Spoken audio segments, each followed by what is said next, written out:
Hey guys, AK James762 here, and this is a viewer request video from Jeff. And Jeff is in love with this Dan Wesson here. He wanted me to do a video about it, so I'll go ahead and do it. I'm just going to do like a little review, talk about it, the features of the Dan Wesson revolvers and all that stuff.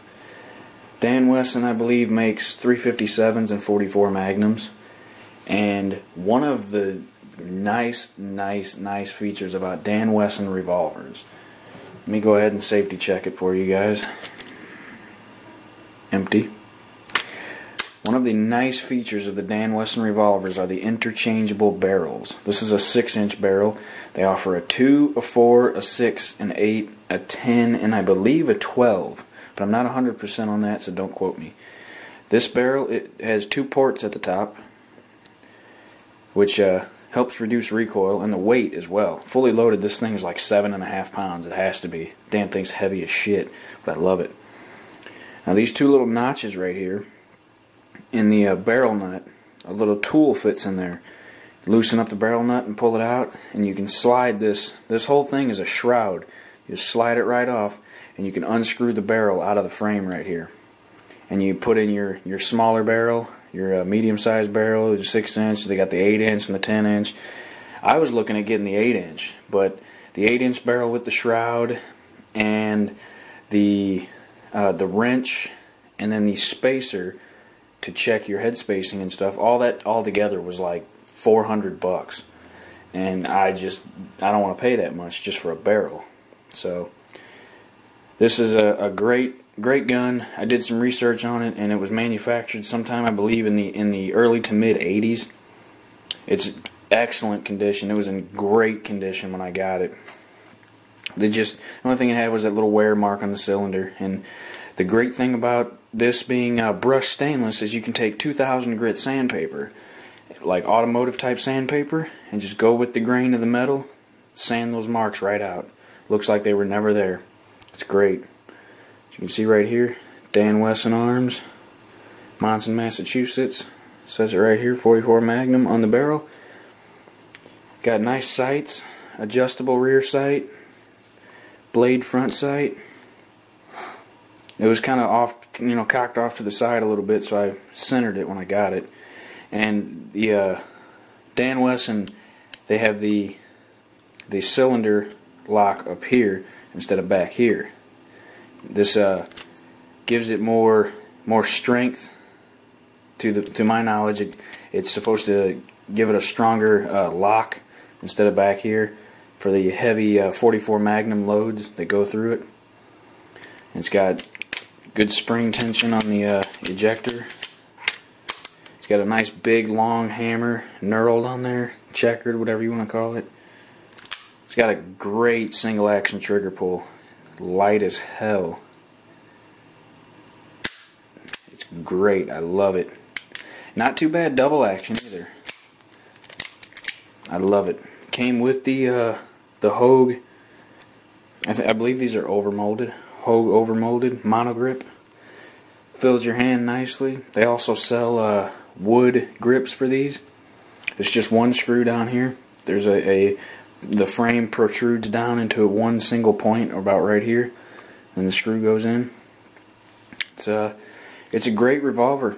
I love it. I love these big revolvers like this, and I also like the little small ones. I have the Charter Arms Bulldog is like the miniature version of this. It's great. Now, this being a 44 Magnum, you can shoot 44 Special through this, and if you can see it, there's a little ring inside each chamber on the cylinder. That little ring in there, that's to keep it from chambering 454 Casull, because it will fit. It's just too long with that rim in there.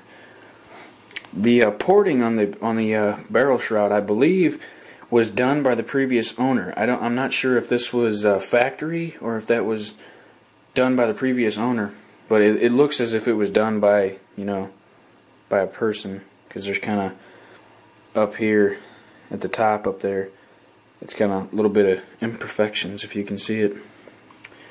But I'm always kind of OCD about my stainless guns.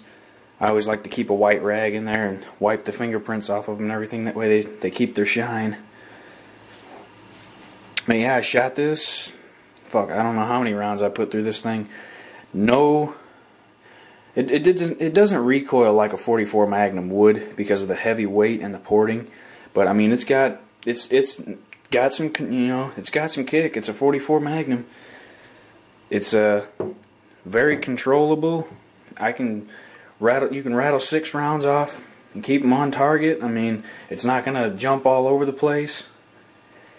The big loads I was using, you can feel the shock wave hit your face and hit your chest. And what I don't really care for about it is when you shoot it, all the damn powder burns and powder residue all over the cylinder and all over, you know, around the area in front of the cylinder, at the end of the barrel. Gotta get a Dremel and some polish and polish that shit back up, or just a you know, a rag and some polish or something like that, you know.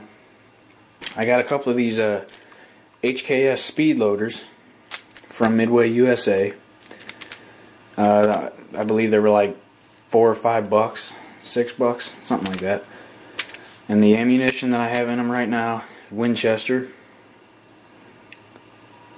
It's the white box stuff. It says deer and black bear on the box. It's the semi-jacketed lead soft point.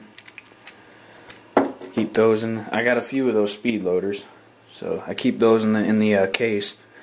I did a video on the pistol case that I have for it, that MTM case guard. Well, Jeff, I hope you liked the video, and I hope everybody else likes the video as well. So yeah, I mean, if you don't have a revolver like this, or like a Smith & Wesson 629 or something like that, get you one. Get you a nice big 44 Magnum, just so you got a big revolver, because it's a nice gun. I like it. I like it a lot. I'm glad I got it. It was a private sale at a gun show. Oh, they're trying to close that loophole, quote, loophole. Fuck them. Anyway, thanks for watching, guys. Like, comment, and subscribe for me. Take it easy.